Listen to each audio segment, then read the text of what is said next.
presented by Goswami Films।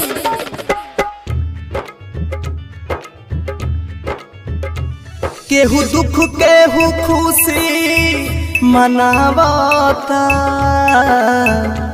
हर पल अखिया सुबह बहावता बहावता।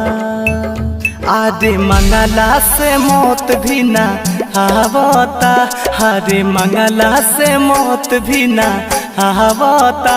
एगो पगली के याद तारा पावता, हरे मंगला से मौत भी ना आवता। एगो पगली के याद तारा पावता।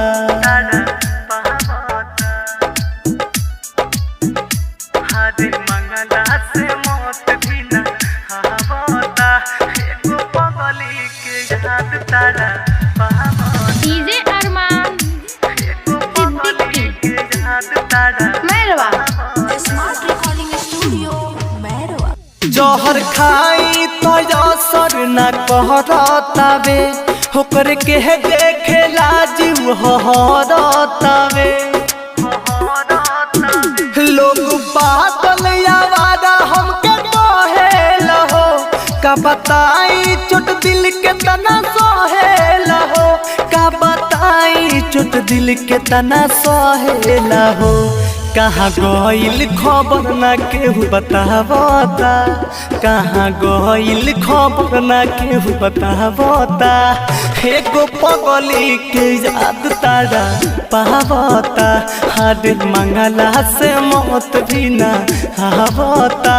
एगो पगली के याद तारा पावता। presented by Goswami Films। DJ Arman Siddiqui Mairwa. रोज नदिया किनारे बुलावत रहे, खाना घर से लिया के खियावत रहे।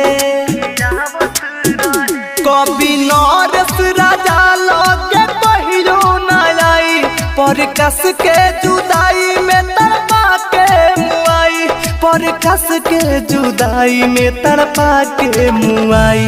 दिल रो रो के हालई सुनावता, पर कस राज रो के हाल सुनावता। एगो पगली के याद तारा पावता, हरे मंगला से मौत भी ना आवता। एगो पगली के याद बड़ी आवता। presented by Goswami Films।